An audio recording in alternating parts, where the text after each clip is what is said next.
Hey, what's going on? It's your boy Quincy Johnson, aka at Quincy Loves BBWS on Twitter. First off, you gotta forgive the lighting. Lighting's not the best feature in this truck. It's nighttime and everything, and I'm chilling. This is the best light I could get, so apologies on that. Want to give a shout out. I don't know if y'all can see that Gatson flag right there. Don't tread at me. Look at them big old boobs. Anyway, I was gonna make two videos, one on the debate last night and one on them idiots at Black Lives Matter, but I can put them all in one video because one of them is gonna be real short. As far as the debate goes, the first one, the so-called happy hour debate with I don't want to call them second tier candidates, but that's a good joint. Sorry, got some Latin jazz going on in the background. Shout out to Sirius XM. But the first debate with the 7 candidates, I want to say that Carly Fiorina knocked it out the park. No debating on that. I mean, just owned it. Absolutely owned it. I loved everything she had to say. I'm going to give second place to Jindal and Rick Perry. They were a tie in my opinion, but Carly Fiorina, wow, just wow. And you know, Andrew Wilkow of Wilkow Majority, he spoke on this, and I wouldn't be surprised if this happens. Now that Carly Fiorina starting to get some traction, don't be surprised if, while people not directly associated with Hillary, but people, what's the word, affiliated with her, so like, you know, Planned Parenthood or National Organization of Women, I wouldn't be surprised if they come out with some vile attacks against Carly, you know what I'm saying, in Hillary's defense. And Hillary is going to distance herself, so like, oh, well, they're not with the campaign. Yeah, they may not be with the campaign, but guarantee your pantsuit wearing ass is gonna know about it, you know what I'm saying. But anyway, Carly Fiorina owned it first in their first debate. The second debate, the one that was in prime time, quite honestly, man, I mean, I pretty much got the feeling everybody else. I think, you know, Fox News just, I don't know what those moderators were thinking, man. I mean, it was I'm not gonna call the candidates clowns, but it was definitely a clown show. I mean, yeah, it was 10 people up there, but it could have been a lot more professional. Everybody saying Trump killed it. You know, the reason Trump killing it is because, quite honestly, he sounds like a conservative talk show host. That's why he's resonating so much. Now, if you really think about it, number one, he doesn't really give specifics. He just talks a good game, which is cool. I mean, I ain't hating on the man, and, you know, he's not afraid to say what's on his mind, as am I. But at the same time, you know, it's like you need more than just, you know, tough talk. You know, you need some bite to go with that bark, and quite honestly, I've yet to see bite.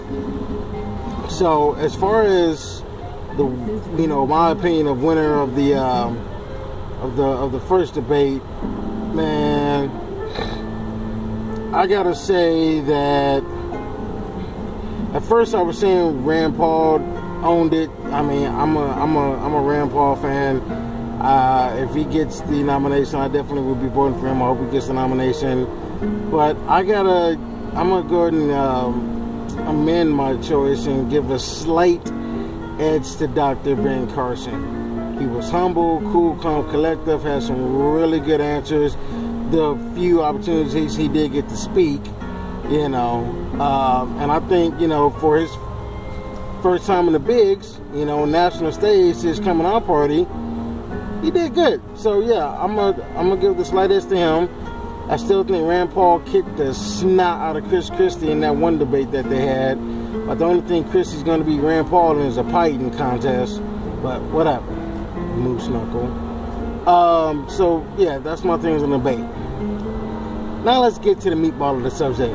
This whole Black Lives Matter. And I apologize in advance because I might get a little bit hyped up and start cursing, so my apologies. These bitches, see, did it already, man. These chumps, man. It's like, it really chops my ass. Let me get this closer, man. It really chops my ass with this whole fake outrage.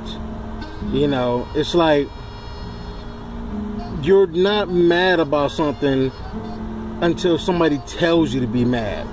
I'm like, if you're gonna be mad on your own damn accord. Don't be mad because Joe Blow told you to be mad about something. You know, it's like, I get it. There have been a lot of black people who have died at the hands of white police officers. I get that. And you know what? Quite honestly, I'm at the point now to when every time it pops up, I don't even care anymore. Because, I mean, I'm just like, while I feel bad for the parents. I feel bad for the parents. But, yo, let's not put it out there like it's only happening to us. I mean, you whole Black Lives Matter crowd. I mean, I saw the Netroots conference. Y'all got mad at, what's his name? Martin O'Malley for saying all lives matter. Have you really gotten that fucking PC? Sorry for cursing. Have you really gotten that damn PC where it's not even okay to say all lives matter? You have to be the, I mean, you contradicting your own movement. You saying Black Lives Matter, you know, and then you mad when somebody says all lives matter. Guess what? Black lives is part of all lives. You morons. Damn, man. And let me breathe a little bit here. It seems that to the whole Black Lives Matter movement, Black Lives Matter only when it's white people doing the killing. None of these idiots in the entire Black Lives Matter movement, they won't talk about the elephant in the room. Matter of fact, they shut you down when you even try to talk about the elephant in the room. By the elephant, I mean black on black crime. I mean, for all the... First of all, the media's a bit to blame for this, because it seems like every time there's a shooting involving a white cop and a black person, they just flash it up there for everybody to see. And I'm saying that's not important, but it's just like, if you're gonna do it for that, do it for all the other times. What do you think? Only white cops are doing things like this here? And I'm not putting it out there like I'm hating on the cops. I'm just saying, like, you know, there have been instances where black cops have shot black people, Asian cops have shot white people. Don't hear people about that. But if it's a white cop shooting a black person, oh my God, Black Lives Matter, Black Lives Matter. Except when it's black on black. Where are you sons of bitches every time a Crip kills a blood or a Vice Lord kills a gangster disciple? Not a peep out of y'all Black Lives Matter a-holes. Not a damn peep. But you can show up and put your fist up in the air, and I'm calling you out, D-Ray, you bird chest, puffy blue vest wearing son of a boy. Go sit your ass down somewhere, read a book, eat a sandwich, alright? The hell is wrong with you? Who's funding you? Because I know damn well you ain't doing all this on your own, boy. I know damn well, you know what I'm saying, unless you was clocking major figures, which by your haircut I doubt, that you just got all these finances to pop up everywhere. But that's a whole nother story. I mean, I can make a whole nother 10-minute video about D-Ray. But this whole Black Lives Matter thing, come on, man. Black Lives Matter, all lives matter. Shh, be quiet, all right? First of all, you just sitting there yelling Black Lives Matter. That's not helping your cause. What are you actually doing to make Black Lives Matter? Huh? What are you actually doing to make Black Lives Matter? Can't answer that question, can you, idiots? Huh? All you can do is sit there and blame the white man. Which, by the way, side note, the whole thing in Baltimore, it's amazing how they can try to put that on you know, Republicans and white people. Let's think this through. Baltimore, majority black city, mayor's black, DA's black, the police force is majority black, city council majority black, but yet it's the Republicans' fault. And everybody, you know, pretty much everybody in government in Baltimore is Democrat, but yet it's Republicans' fault and white people's fault. Fuck out of here. Sorry for cursing again. I'm getting hyped. My bad. And you know what? I'm throwing up a challenge. Not that silly ass arch that back challenge, which whatever. But I'm throwing up a challenge to the whole Black Lives Matter movement. If you really about that life, if you're really about Black Lives Matter, your asses would be outside every damn Planned Parenthood in your city. Because guess what? Planned Parenthood has killed more black people than the police have. Okay? Seriously. I read something in the news like in 2013 in New York City. And this is a fact. I dare somebody to prove me wrong on this. In 2013, more black babies were aborted than born. Full disclosure, I'm about to curse right now. What the fuck is that all about?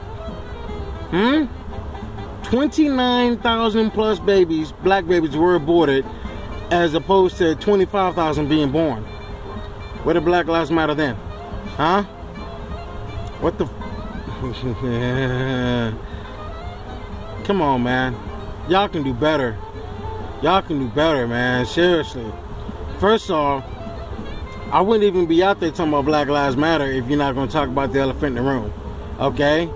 Time after time, statistic after statistic, if you are a black male between the ages of 18 and 45, you got more chances of dying at the hands of another black male between 18 and 45 than you do anything else.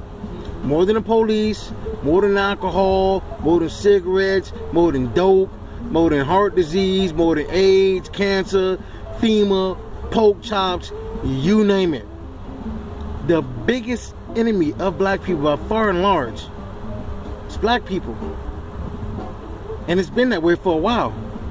And until we can figure out a way to get past that shit, it's gonna keep happening. Alright? So you need to look yourself in the mirror and ask yourself, what the hell can I do? You know? Do that, Black Lives Matter.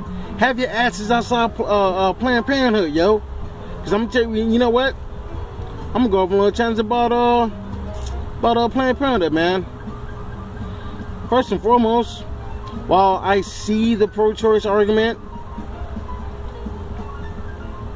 I'm pro-life. Even in cases of rape and incest. I'm pro-life. Alright? Now, that being said, I get the pro-choice argument. I totally get that. First of all, and I should have led with this. First things first.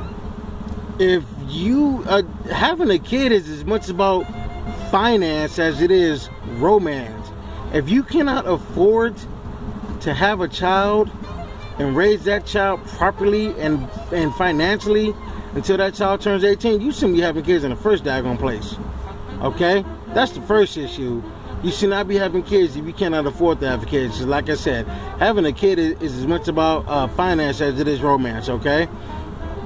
Now, like I said, as far as pro-choice goes, I get it. Ladies, you don't want the government telling you what to do with your body, and I get that. Lord knows I wouldn't want the government trying to tell me what to do with my body, but I don't know, sorry. I get it. Your body, your choice. But let's cut the crap. Let's call a spade a spade.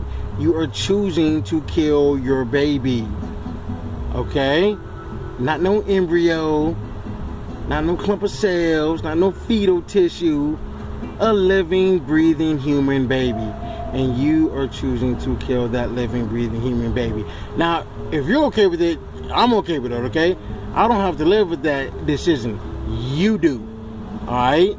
So in that regards, I can see the pro-choice argument. Now, having said that, I want to see every baby born healthy, wealthy, and wise. I mean, geez Louise, I've heard numbers since Roe v. Wade was made the law of the land. Something, you know, I'm gonna lowball it and say 10 million black babies have been aborted. That's the problem. And if you notice, the majority of Planned Parenthoods, they're in the hood. I mean, for all you Democrats out there who are you know so keen for Planned Parenthood, number one, what do you think would happen if we defunded Planned Parenthood? Do you think that just women's health care is going to go away? No, morons, and quit fear-mongering the people into thinking that. Okay? With the exception of the abortion procedure, everything else that Planned Parenthood does is done by other medical centers. I mean, good Lord, you can go to a free clinic for crying out loud. A health center in the hood, hospital, you know. What about our condoms? You can get condoms elsewhere. Trust me on that. I mean, and think about this shit, man. Like, the person who started Planned Parenthood, or the person who was instrumental in starting Planned Parenthood, Margaret Sanger, that, ladies, pardon my language, that bitch, look here, man. She was a eugenicist. She hated black people. She thought of us as inferior. She wanted to get rid of us, and she was down with the Klan. Nobody talks about that, though. You know what I'm saying? I mean, did y'all ever stop to think for just for 1 second, why are all the Planned Parenthoods mostly in the hood? Did that thought ever cross your mind? Like, damn, I mean, good lordy. If you go to the the freaking ritzy spots or the foo-foo spots in the city, ain't no Planned Parenthood around there. You know? I mean, Anyway, that's really all I got, man. I'm over at 16 minutes, man. That's, you know, that's just my take, you know what I'm saying? This my little blog I'm doing, thoughts of a fat man, you know how it be. Yeah, I'm excited because Sunday the wait is over. Football is back. Yeah. Alright then, I'm out, man. Peace, man. At Quincy Loves BBWS on Twitter. Peace, y'all.